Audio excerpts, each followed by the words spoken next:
Start. Hello student, welcome to Sankalp tutorial. I am your mathematics educator Pratigya ma'am and we are now starting the lecture series on 11th class mathematics. That is our first chapter will be about sets. तो हम समझते हैं कि sets होते क्या है, हम sets को अपनी डेली लाइफ में कैसे ऑब्जर्व कर सकते हैं, हम सेट को कहाँ कहाँ पे देख सकते हैं कि सेट से इन्वॉल्व है। तो जैसे कि हम देखते हैं कि हमारे फैमिली में मेंबर्स होते हैं, कई सारे फैमिली मेंबर्स होते हैं, उसमें पापा मम्मी, हमारे ब्रदर सिस्टर और दादा दादी भी होते हैं। ठीक है, उस तरीके से। और हमारे जैसे हम कोई वीक ले लें तो उसमें कितने डेज हैं, 7 डेज हैं। ठीक, तो इस तरीके से हम देख रहे हैं कि जो हमारे जो फैमिली में जो मेंबर्स हैं वो कुछ टाइम के लिए एक तरीके से कांस्टेंट होती है। जैसे हमारे हम मम्मी पापा और मेरे भाई बहन, तो एक तरीके से 5 लोग हो गए। और उसी तरीके से हमारे जो जो एक वीक में जो नंबर ऑफ डेज होते हैं वो भी फाइनाइट होते हैं, मतलब उसमें भी हमारे 7 डेज ही होते हैं। वो जो नंबर है वो एक फिक्स नंबर है, उसमें हम चेंज नहीं कर सकते हैं। तो अगर हम इनके कलेक्शन को देखें कि number of days in week and sometimes के लिए हमारे जो फैमिली मेंबर्स हैं वो अगर फिक्स नंबर में है तो 5 या 6, तो वो भी इस तरीके से हम देख रहे हैं कि जो हमारे एक वीक में जो नंबर ऑफ डेज है वो फिक्स है। वो कितने डेज हैं, 7 डेज हैं। और जो हमारे फैमिली में जो मेंबर है वो कितने हैं, 5 हैं। तो जब हम इन चीजों को देखते हैं कि जो ये चीजें जो है वो वेल डिफाइंड है कि इसमें हम कोई भी फर्दर चेंज नहीं कर सकते हैं। जैसे कि जो डेज है तो वो Monday Tuesday Wednesday Thursday Friday Saturday and Sunday, ये जो डे है ये फिक्स डे है। तो इनको जब हम मैथमेटिक्स में देखते हैं तो ये एक तरीके से एक सेट बनाता है। किसका set, days, number of days in week. तो हम देख रहे हैं कि जो ये number of days in week है, 7 डेज, ये क्या बना रहा है, एक सेट बना रहा है, एक कलेक्शन बना रहा है, एक वेल डिफाइंड ऑब्जेक्ट का कलेक्शन बना रहा है। ऑब्जेक्ट इन द सेंस की नंबर ऑफ डेज, कि कौन कौन से डेज एक वीक में होते हैं। तो हम देखते हैं कि सेट का जो है वो डिफिनीशन क्या होता है। हम सेट किसको बोले, क्या किसी भी रैंडम कलेक्शन को सेट बोल दें, या कोई जिसका की क्वांटिटी फिक्स हो उसको बोले, जो हमें वेल नोन हो उसको सेट बोले। ठीक है, तो हम सेट का डिफिनीशन समझते हैं। जैसा कि लिखा हुआ है कि a set is well defined collection of distinct object. Distinct object, जो ये डिस्टिंक्ट वर्ड है ये बहुत इंपॉर्टेंट यहाँ पे है। अगर आप डिस्टिंक्ट नहीं बोलोगे तो आपका जो सेट का डिफिनीशन है उसमें एक तरीके से एरर में हो जाएगा। ठीक है, तो यहाँ पे जो ये वर्ड डिस्टिंक्ट है इस सेट के डिफिनीशन में, कि जो सेट हमारा है वो किसका है, set is well defined collection of distinct object.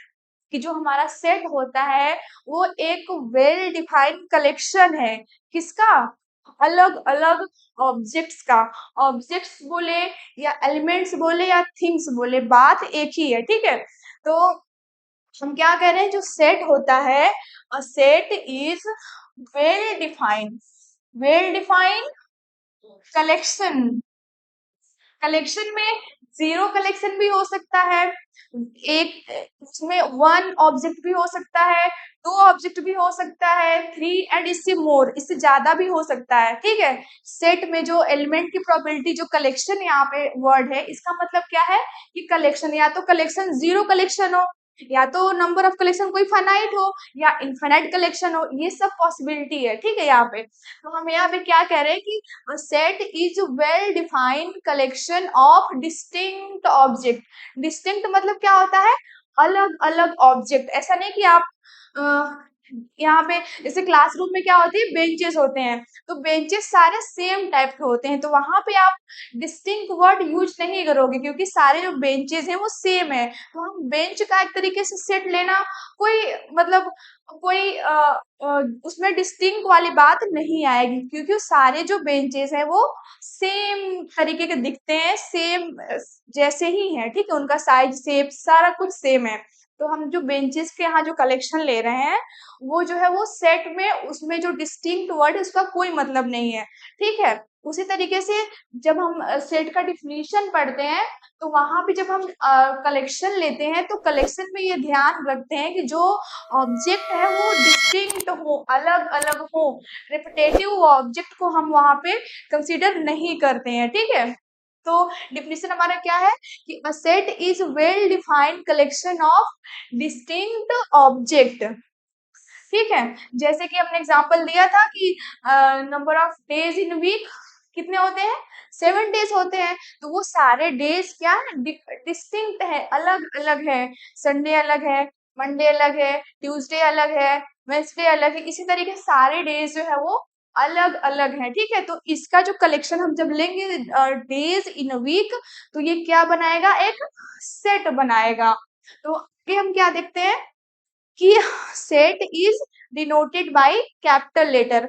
अब सेट को हम मैथमेटिकली कैसे रिप्रेजेंट करेंगे, उसके लिए क्या नोटेशन होना चाहिए। तो हम बता रहे हैं कि सेट जो है वो कैपिटल लेटर से, जैसे कि ए बी सी डी, इस तरीके से हम रिप्रेजेंट करते हैं। जैसे कि अगर हम एक एग्जांपल लें तो हम सेट ए को क्या लिख सकते हैं, 1 2, इसमें 2 एलिमेंट हैं। ए सेट में 2 एलिमेंट है तो हम सेट को कैसे रिप्रेजेंट कर दिए, कैपिटल लेटर से, ठीक है। और जो उसके एलिमेंट्स होते हैं, एलिमेंट्स मतलब कि हमने कलेक्शन बोला है तो जाहिर सी बात है उसमें ऑब्जेक्ट होंगे कुछ ना कुछ, कलेक्शन है तो या तो ऑब्जेक्ट कुछ होगा या तो नहीं होगा, यही पॉसिबिलिटी है, ठीक। तो जब ऑब्जेक्ट होंगे तो उसको हम क्या बोलेंगे, एलिमेंट्स बोलेंगे। और उन एलिमेंट्स हम स्मॉल लेटर से रिप्रेजेंट करेंगे, ठीक है। तो हम क्या बोल रहे हैं यहाँ पे कि जो हमारा जो एलिमेंट है उसको हम कैसे रिप्रेजेंट करेंगे, स्मॉल लेटर से, ठीक है। और सेट को कैसे रिप्रेजेंट करेंगे, कैपिटल लेटर से। और एग्जांपल हमने देखा यहाँ पे कि ये कोई ए सेट है, इसमें 2 ऑब्जेक्ट है 1 और 2, दोनों क्या है, नेचुरल नंबर है, ठीक है। तो इनका हमने जब कलेक्शन लिया तो ये जो 1 और 2 यहाँ पे है ये क्या हो जाएंगे, एलिमेंट हो जाएंगे। एलिमेंट या तो ऑब्जेक्ट, ऑब्जेक्ट भी इनको बोल सकते हैं। और एक बात जो यहाँ पे डिस्टिंक्ट वर्ड था उसके लिए हमने यहाँ पे क्या लिया, 1 और 2। अगर हम एक दूसरा सेट ले जिसमें कि केवल 1 1 1 इस तरीके से है तो इसका मतलब ये नहीं है कि इसमें 3 एलिमेंट है, इसका मतलब ये बिल्कुल भी नहीं है। इसका मतलब है कि इसमें केवल केवल एक ही एलिमेंट है जो कि क्या है, 1 है, क्योंकि हमने 1 को ही बार बार लिखा है। यहीं पे डिस्टिंक्ट वर्ड का मीनिंग है कि जो यहाँ पे जो ऑब्जेक्ट होंगे वो डिस्टिंक्ट होंगे, अलग अलग। हम रिपीटेटिव नंबर्स को लेकर के ऐसा नहीं कि हम इसका सेट बना दें और फिर हम बोले कि इसमें 3 एलिमेंट है, नहीं, इसमें एक ही एलिमेंट है। डिस्टिंक्ट का यही मतलब है कि हम वहाँ रिपीटेटिव चीजें नहीं लेंगे, उसको हम जो भी रिपीटेटिव है उसको खत्म करके डिस्टिंक्ट ऑब्जेक्ट को ही कलेक्शन करेंगे, ठीक है। तो अगर हम यहाँ पे देखिए तो ए सेट हमने लिया था जिसमें 1 और 2 2 एलिमेंट थे, और हम सेट को कैसे रिप्रेजेंट करते हैं, कर्ली ब्रैकेट में। ये ब्रैकेट कौन सा ब्रैकेट है, ये यहाँ लिख देते हैं कि सेट जो है represented by curly braces. Curly braces में हम लोग उसको सेट के एलिमेंट को लिखते हैं, ठीक है। तो एग्जाम्पल देखते हैं यहाँ पे कि हमें पता है नेचुरल नंबर्स होते हैं, हमने काउंटिंग नंबर्स तो पढ़ी ही है। Counting all countings are natural number. Natural number में कौन कौन से नंबर्स आते हैं, 1 2 3 4 5 6 7, इस तरीके से हम आगे बढ़ते हैं, ठीक है। तो यहाँ पे अगर हम नेचुरल नंबर का सेट ले तो उसको हम इस एंड से डिनोट करते हैं। ये सारे स्टैंडर्ड सिंबल है जो हम नंबर्स लिखते हैं, उनको लिखने का तरीका है। ये मैथमेटिक्स मतलब ये सिंबल एडॉप्टेड है, ठीक है। तो यहाँ पे हम देख रहे हैं कि ये जो n है, the set of all natural numbers, तो ये भी ये जो n है ये एक सेट बनाता है, ठीक है।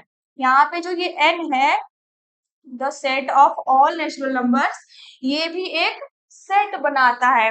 और वैसे हम z ले लेते हैं, z को क्या लिखते हैं, z किसका रिप्रेजेंटेशन है, the set of all integers, ठीक है। जब हम सारे इंटीजर्स को लेते हैं तो हम उसको नोटेशन जेड देते हैं। तो जेड है वो सेट ऑफ ऑल इंटीजर्स है, तो ये भी एक सेट बनाता है। और अभी इसके एलिमेंट के बारे में देखेंगे कि इसमें कितने एलिमेंट होते हैं।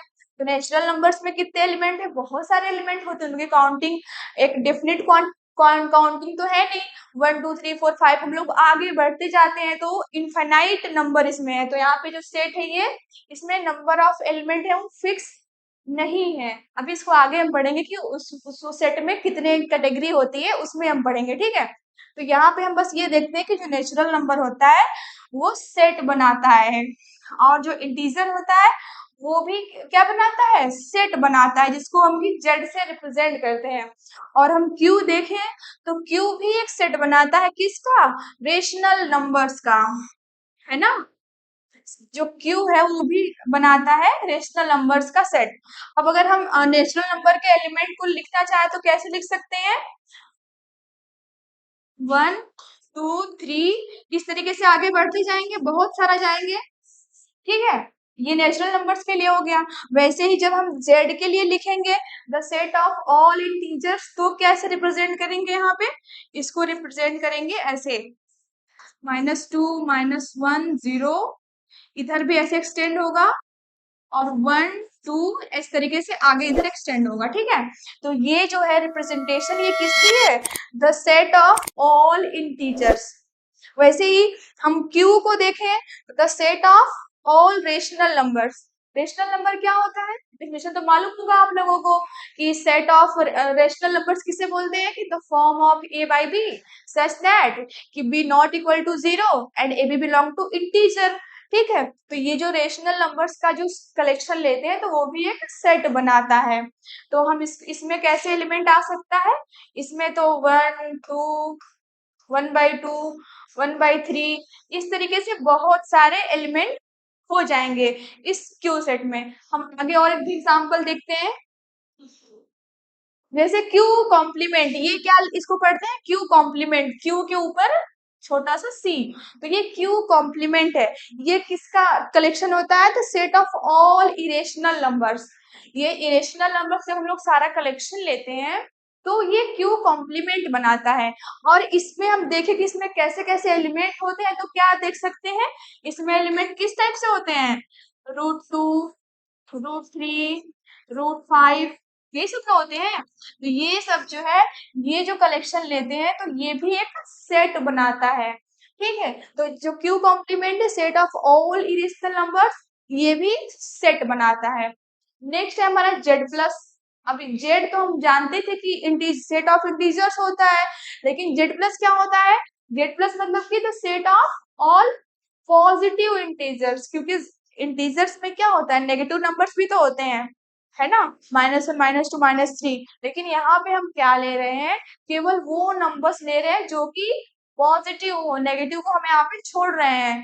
तो हम पॉजिटिव वाले को जेड प्लस से डिनोट करेंगे, ठीक है। तो इसके एलिमेंट किस टाइप से दिखेंगे, यहाँ पे इसके एलिमेंट दिखेंगे आपको 0 1 2 3 इस तरीके से। ये सब जो एलिमेंट है यहाँ पे ये पॉजिटिव इंटीजर्स है, क्योंकि हमने -1 -2 इधर के एलिमेंट को सारे को छोड़ दिया है, ठीक है। तो ये जो एलिमेंट है वो सेट ऑफ पॉजिटिव इंटीजर्स का सेट बन गया, ये भी एक सेट बनाता है, ठीक। नेक्स्ट क्या है कि R, the set of all real numbers. तो हम रियल नंबर्स को भी जानते हैं, रियल नंबर्स क्या होता है, इसमें natural number, integers, rational, irrational सारे नंबर्स आते हैं, ये सारे नंबर्स आते हैं, उसको हम क्या बोलते हैं, the set of real numbers. तो रियल नंबर्स भी क्या बनाता है, एक सेट बनाता है। रियल नंबर्स में कैसे नंबर्स होते हैं, इसमें तो इसमें भी 1 2 3 4, इसमें फिर √2 √3 1/2 1/3 इस तरीके से बहुत सारे एलिमेंट होते हैं। तो हम देख रहे हैं कि जो रियल नंबर्स के जो एलिमेंट होते हैं, जो रियल नंबर्स के जो एलिमेंट का हम कलेक्शन लेते हैं तो वो भी क्या है, एक सेट बनाता है, जिसको हम बोलते हैं the set of all real number. और ये नोटेशन है आर और फिर साथ में एक लाइन खींचते हैं। तो मतलब जब नंबर्स लोग लिखते हैं यहाँ पे नोटेशन जब लिखते हैं सेट को रिप्रेजेंट करते हैं और या ये जो स्टैंडर्ड नोटेशन है इनका यूज करते हैं। जैसे कि ये जेड के लिए होता है इस पे एक लाइन और ये आर के लिए रियल नंबर के लिए। ठीक है, अब नेक्स्ट हम देखते हैं और भी चीजें हैं। नेक्स्ट है कि हम सेट को किस किस तरीके से रिप्रेजेंट करते हैं। एक तो हम जान गए हैं कि हम क्या करते हैं ऐसे कर्ली ब्रैकेट में रिप्रेजेंट कर देते हैं जो भी हमारे पास एलिमेंट होते हैं उनको हम कर्ली ब्रैकेट में रिप्रेजेंट कर देते हैं। बट हमारे पास एक और तरीका है, जैसे कि यहाँ पे क्या है कि हमने इतना बड़ा लिख दिया 1 2 3 4 5 6 7 8 9 10 यहाँ तक लिख दिया तो ये बहुत बड़ा है। अगर और भी बड़ा हो तो हम उसको कैसे छोटे फॉर्म में लिख पाए, है ना। इसमें तो एलिमेंट 9 तक ही है तो हमने छोटे फॉर्म में लिख दिया। बट ऐसा पॉसिबल है ना जिसमें कि हजार करोड़ इस तरीके से बहुत सारे नंबर्स हो या बहुत सारे एलिमेंट्स हो या ऑब्जेक्ट्स हो, तो उनको भी तो रिप्रेजेंट करना पड़ेगा ना। उनके लिए तो हमारी ब्लैक बोर्ड ही छोटी पड़ जाएगी। तो उस टाइप के लिए हम जो सेट की जो रिप्रेजेंटेशन है उसको दो टाइप से पढ़ते हैं। जैसे जो हमारा फर्स्ट रिप्रेजेंटेशन है वो क्या है, रोस्टर फॉर्म। रोस्टर में हम जो अभी एग्जांपल देख रहे थे ना कर्ली ब्रैकेट में लिखना अपने ऑब्जेक्ट्स को, तो ये जो होता है ये रोस्टर फॉर्म होता है। ठीक है, तो जो रोस्टर फॉर्म क्या होता है, जैसे कि एग्जांपल के लिए देखें तो हमने set of natural number less than 9 लिया, तो लेस देन 9 है तो ये वेरी 1 2 3 4 5 6 7 8 9, ये 9 तक क्योंकि नंबर हमारा कहाँ तक है, लेस देन 9 है। ठीक, तो ये जो ए सेट हमने बनाया उसमें हमने हमारे जो एलिमेंट है वो इस टाइप से 9 तक वेरी किए। इस यही जो फॉर्म है लिखने का कि कर्ली ब्रैकेट के अंदर हम लोगों ने नंबर्स को लिख दिया। ठीक है, नेचुरल नंबर्स लेस देन 10, तो ये जो कर्ली ब्रैकेट के अंदर जो लिख गया यही जो हमारा लिखने का तरीका है, ये क्या है, ये रोस्टर फॉर्म है सेट को रिप्रेजेंट करने का। ये फर्स्ट जो है ये रोस्टर फॉर्म है। इसके दो टाइप्स होते हैं, रोस्टर एंड सेट बिल्डर। हम रोस्टर के फॉर्म के बारे में पढ़ रहे हैं। तो यही जो तरीका है कि हम कर्ली ब्रैकेट में लिख रहे हैं अपने एलिमेंट या ऑब्जेक्ट या कलेक्शन को, उसी रिप्रेजेंटेशन को हम क्या बोलते हैं, रोस्टर फॉर्म। नेक्स्ट एग्जांपल क्या है कि the set of all vowels in English alphabet.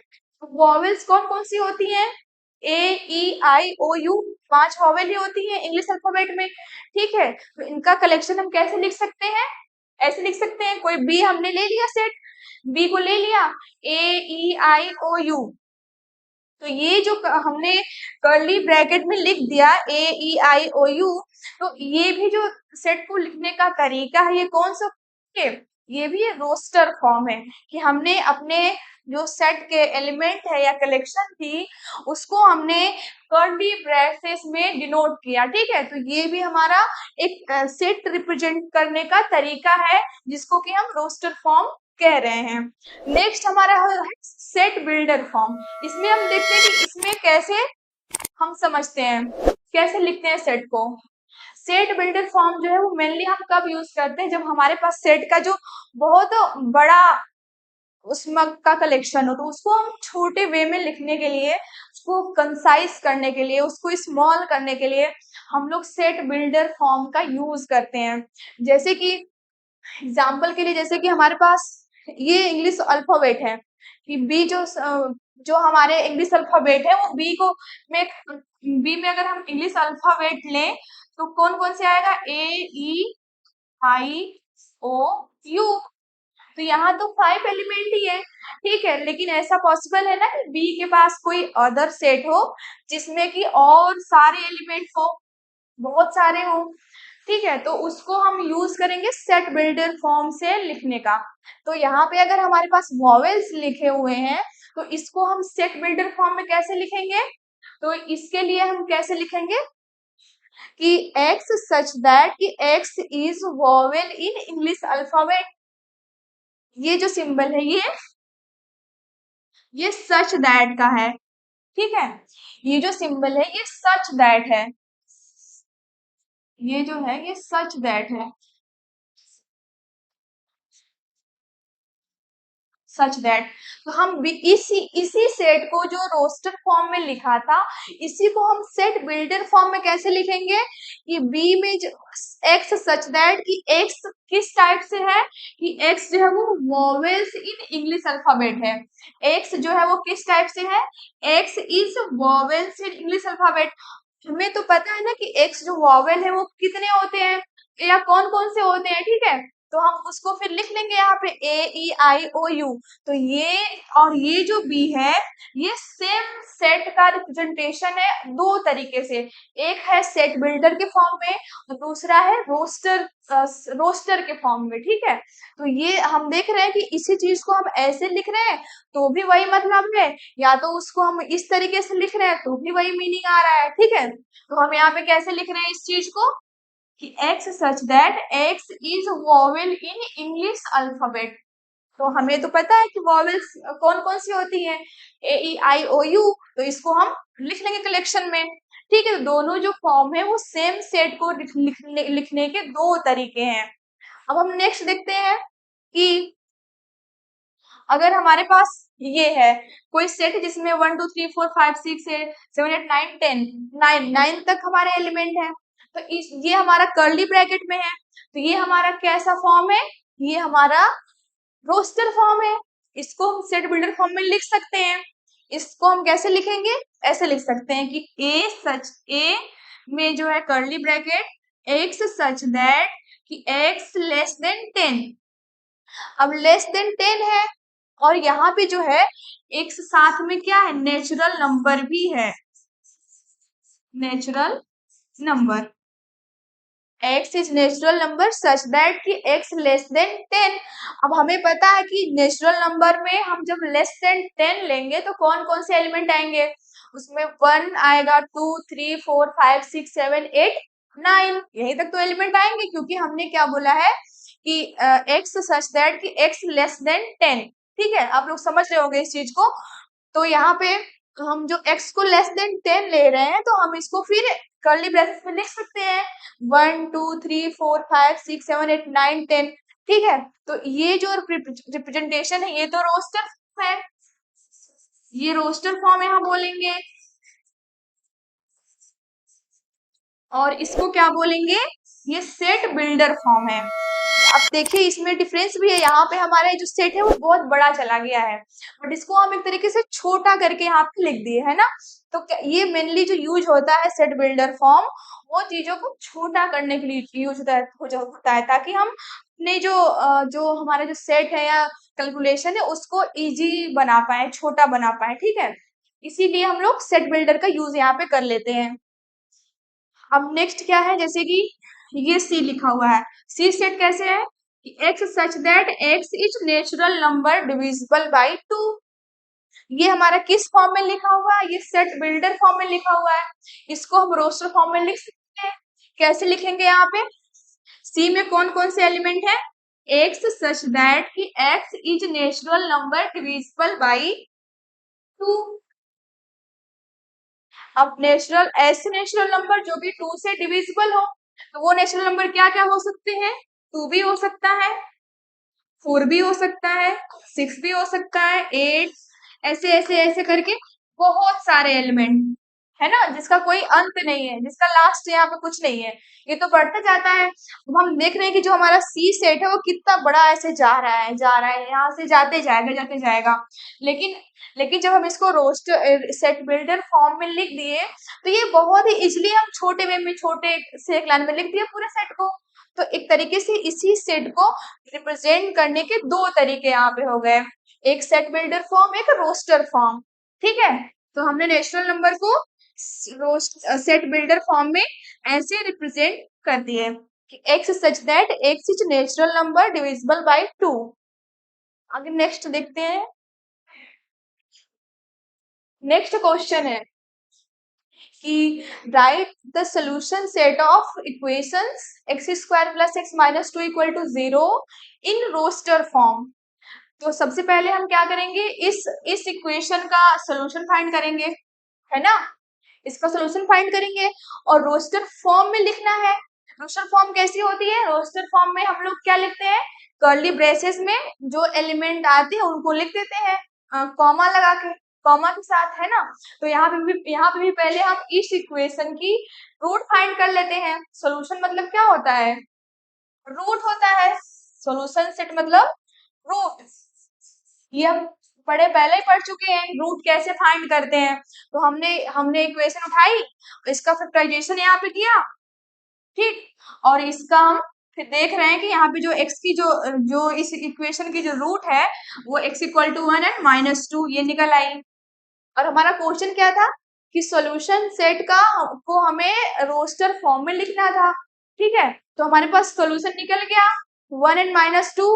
इसको हम रोस्टर फॉर्म में कैसे लिख सकते हैं, in roster form a equal to 1 and -2। ये जो रिप्रेजेंटेशन है यही तो रोस्टर फॉर्म होती है कि हम कर्ली ब्रेसेस का यूज करते हैं और कॉमा लगा लेते हैं, ठीक है। तो ये हमारा हो गया इस क्वेश्चन का आंसर कि सॉल्यूशन सेट को कैसे हम जो है रोस्टर फॉर्म में लिखते हैं, ठीक है। अभी नेक्स्ट क्वेश्चन देखते हैं। नेक्स्ट क्वेश्चन है कि write the set x such that x is positive integers x square less than 40, ठीक है। तो ये किस फॉर्म में लिखा हुआ है सेट, ये सेट बिल्डर फॉर्म में लिखा हुआ है, ठीक है। इसको हमें किस में लिखना है, रोस्टर फॉर्म में, है ना। क्योंकि ये जो हम ये लिखे हुए हैं एक्स सच दैट करके, ये तो किस फॉर्म में होती है, ये तो सेट बिल्डर फॉर्म में होती है। तो हमें इसी चीज को रोस्टर फॉर्म में लिखनी है। तो यहाँ पे क्या बोल रहे हैं कि एक्स इज पॉजिटिव इंटीजर। पहली बात तो जो हमारा एक्स होगा वो क्या होगा, पॉजिटिव इंटीजर होगा। उसके साथ एक और कंडीशन है कि एक्स स्क्वायर जो वो लेस देन 40 हो। तो ऐसे कौन कौन से इंटीजर्स हैं या नंबर्स हैं जो जिसका स्क्वायर करने में 40 से लेस आता हो, है ना। तो उसके लिए हम क्या देखते हैं कि अगर हमारा जैसे अगर हम 1 ले लें तो 1 का स्क्वायर क्या होगा, 1 होगा। तो वो 40 से लेस है तो 1 यहाँ पे आ जाएगा, ठीक। अब हम अगर 2 ले लें तो 2 का स्क्वायर 4, 2 ले लें तो 2 का स्क्वायर 4 हो जाएगा, वो भी लेस देन 40 है। तो यहाँ 2 भी आ जाएगा, तो हमने 2 को भी लिख लिया। अब हम ले लें 3, तो 3 का स्क्वायर भी ले लें तो वो भी क्या हो जाएगा, 40 से लेस रहेगा। तो यहाँ पे 3 भी आ जाएगा। उसी तरीके से 4 भी आ जाएगा, 5 एंड 6 भी आ जाएगा। 6 कैसे आएगा, 6 का स्क्वायर करेंगे तो क्या हो जाएगा 36, जो कि लेस देन किससे है, 40 से। तो 6 भी आ जाएगा इसमें।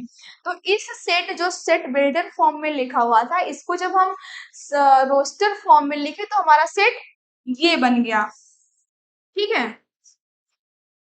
तो समझ में आ रहा होगा आई होप, ये चीजें उतनी हार्ड भी नहीं है, ठीक है। आप लोग इसको समझिए, फिर से अपने से कुछ एग्जाम्पल्स क्रिएट कीजिए, इसी टाइप से लिख के और उसको कन्वर्ट कीजिए, ठीक है। कुछ बुक्स में भी एग्जाम्पल दी हुई है तो वहां भी आप उसको पढ़िए, और कोई डाउट हो तो मुझसे जरूर पूछिएगा।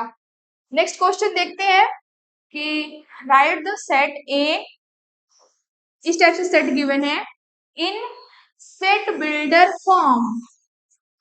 क्वेश्चन हमारा ये है कि हमारे पास कोई सेट गिवन है 1 4 9 16 25, बहुत आगे और भी चीजें हैं, इन सेट बिल्डर फॉर्म। तो ये किस फॉर्म में गिवन है, रोस्टर फॉर्म में गिवन है। और हमें लिखना किस में इसको है, इसको हमें लिखना है सेट बिल्डर फॉर्म में।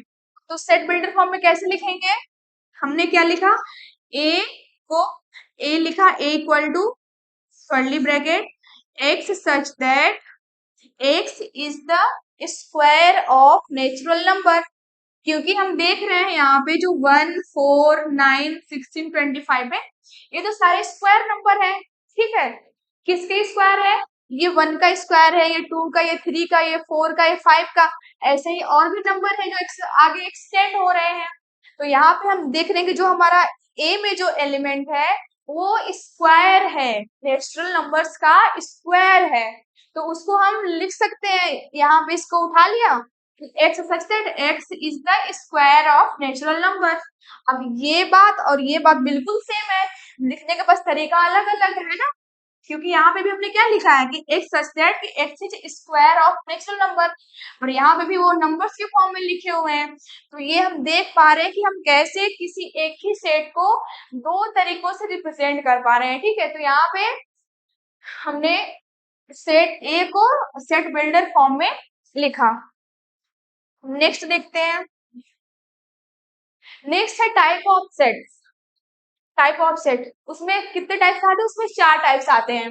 Empty set, singleton set, finite set and infinite set. क्योंकि हम जैसे सेट कई सारे होते हैं, कई सारे देख सकते हैं कि कोई सेट ऐसा हो जिसमें कोई एलिमेंट ही ना हो, ऐसा पॉसिबल है ना? और कोई सेट हो जिसमें केवल केवल एक ही एलिमेंट हो, ठीक। और कोई सेट ऐसा भी हो सकता है जिसमें भी केवल 2 एलिमेंट हो या 3 एलिमेंट हो या तो बहुत सारे एलिमेंट हो, इनफाइनाइट एलिमेंट हो। तो इसके अकॉर्डिंग इनके जो काउंटिंग ऑफ एलिमेंट के अकॉर्डिंग हम सेट के जो टाइप्स को डिफाइन करते हैं, ठीक है। उसमें हमारा जो फर्स्ट टाइप आता है वो आता है एम्प्टी सेट। एम्प्टी सेट मतलब कि हम उसके नाम से ही समझ सकते हैं कि जो एम्प्टी सेट होता है उसमें कोई एलिमेंट होगा ही नहीं, उसमें कोई भी एलिमेंट नहीं होगा, तो उसको हम क्या बोलेंगे? Empty set. डेफिनेशन देखिए। और एम्प्टी सेट को हम जो है नल और वॉइड सेट भी बोलते हैं। नल का मतलब भी होता है एम्प्टी, वॉइड का मतलब भी होता है एम्प्टी। ये दोनों सेम नेम है एम्प्टी सेट के, ठीक है। इसका डेफिनेशन क्या है? A set which do not contain any element is called empty set। ऐसा सेट जिसमें which does not contain any element, which does not contain any element, इसका मतलब है कि कोई ऐसा सेट जिसमें कि कोई भी एलिमेंट हो ही ना, बिल्कुल ब्लैंक, तो उसको हम क्या बोलेंगे? एम्प्टी सेट बोलेंगे। और उसको हम रिप्रेजेंट कैसे करते हैं?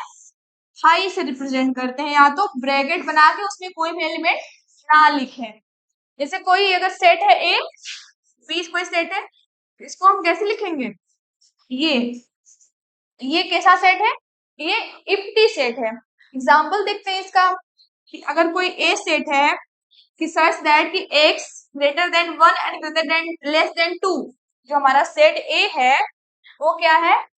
ग्रेटर देन 1 लेस देन 2, और x यहाँ पे साथ ही साथ नेचुरल नंबर भी है।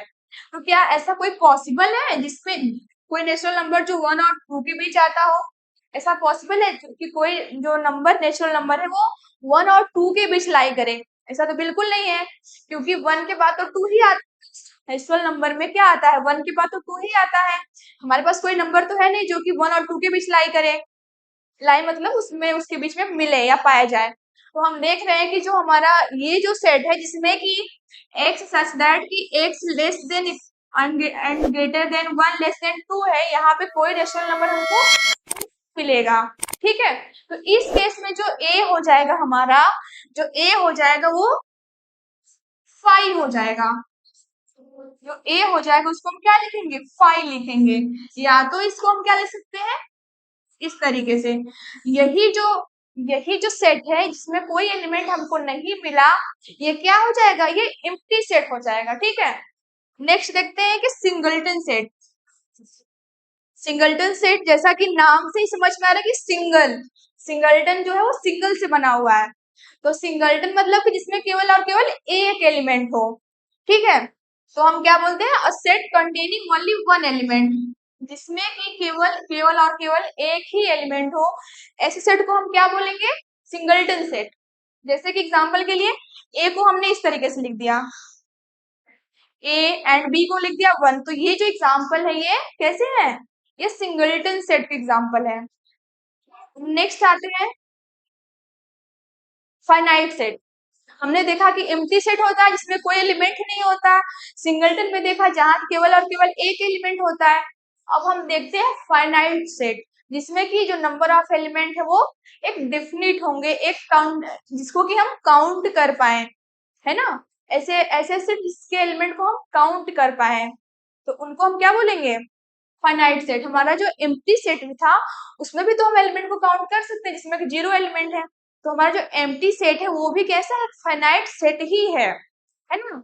और जो सिंगलटन सेट है उसमें केवल और केवल एक एलिमेंट होता है, तो वो भी जो सिंगलटन सेट है वो भी क्या हो जाएगा? फाइनाइट सेट, क्योंकि उसमें केवल एक एलिमेंट है, उसको हम काउंट कर पा रहे हैं, ठीक है। उसी तरीके से हम फाइनाइट सेट को देखते हैं कि फाइनाइट सेट जो होता है और set which which is empty हो और consist of definite number of element.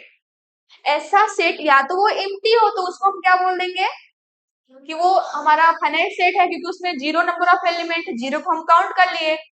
और या तो consist of definite number of element, या तो जो उनके उसके सेट में जो एलिमेंट है वो कैसे हो, डेफिनिट हो, मतलब एक फिक्स नंबर ऑफ एलिमेंट हो, है ना, जिसको कि हम काउंट कर पाए, उस ऐसे सेट को हम क्या बोलेंगे, फाइनाइट सेट।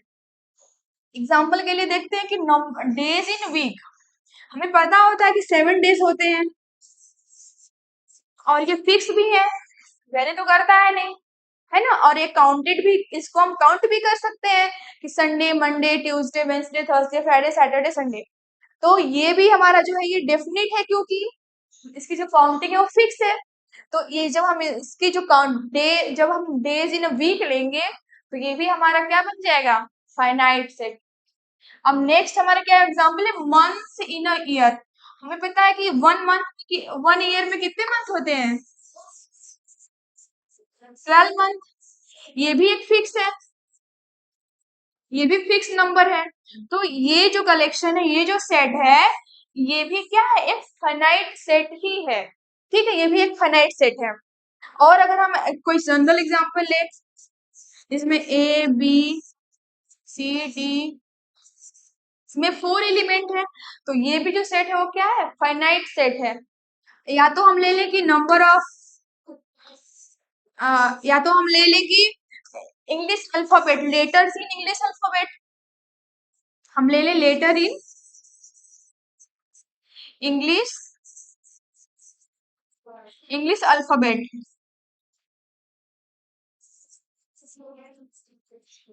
तो इसमें भी हमें पता है 26 लेटर्स होते हैं, तो ये भी फिक्स नंबर है। तो ये भी क्या हो गया, एक फाइनाइट सेट बनाएगा, है ना। तो फाइनाइट सेट समझ में आया सबको कि फाइनाइट सेट क्या होता है, कि जिसमें कि जो या तो एम्प्टी हो या तो उसमें जो नंबर ऑफ एलिमेंट हो फिक्स हो, डेफिनिट हो। तो हम ऐसे सेट को क्या बोलेंगे, फाइनाइट सेट बोलेंगे। Now come to the next, infinite set. Infinite set का डिफिनेशन ऐसा कोई प्रॉपर है नहीं, बट यहाँ पे ये है कि जो सेट फाइनाइट ना हो उसको हम क्या बोल देंगे, इनफाइनाइट सेट, है ना, क्योंकि हमने एम्प्टी पढ़ लिया, सिंगलटन पढ़ लिया, फाइनाइट पढ़ लिया। अब जो इन तीनों में से नहीं होगा उसको हम क्या बोल देंगे, इनफाइनाइट सेट, है ना। इसके एग्जाम्पल के लिए देखें तो सेट ऑफ नेचुरल नंबर, इसमें क्या आता है, इसमें 1 2 3 4 5 इस तरीके से आता है ना, 1 2 3, और इस तरीके से ये आगे ही बढ़ता रहता है, इसका कोई एंड पॉइंट नहीं है। तो इसमें जो नंबर ऑफ एलिमेंट है क्या हम काउंट कर सकते हैं, बिल्कुल नहीं कर सकते। तो इस टाइप का जो सेट होता है जिसका कि एलिमेंट हम काउंट नहीं कर सकते, बहुत बहुत मतलब इनफाइनाइट होता है, जो फाइनाइट ना हो उसको ही हम क्या बोल देंगे, इनफाइनाइट सेट।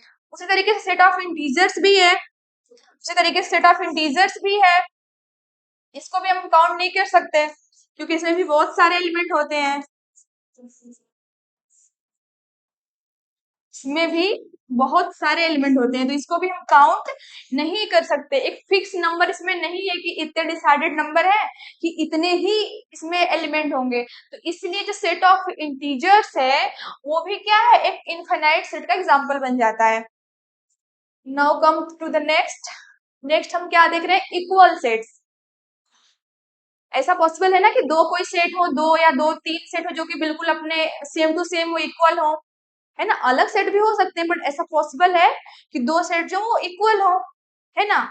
तो उस इसलिए हम क्या देख पढ़ते हैं, इक्वल सेट।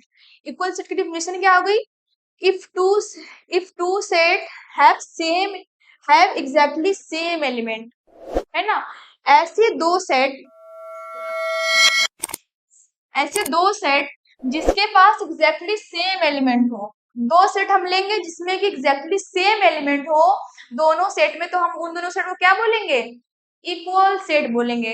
जैसे एग्जांपल के लिए अगर हम ए को ले लिया कोई 1 2 9 8 7, बी को ले लिया 9 10 2 8 1, तो इसमें हम देख रहे हैं कि जो हमारा ए है इसमें है 1 2 9 8 7।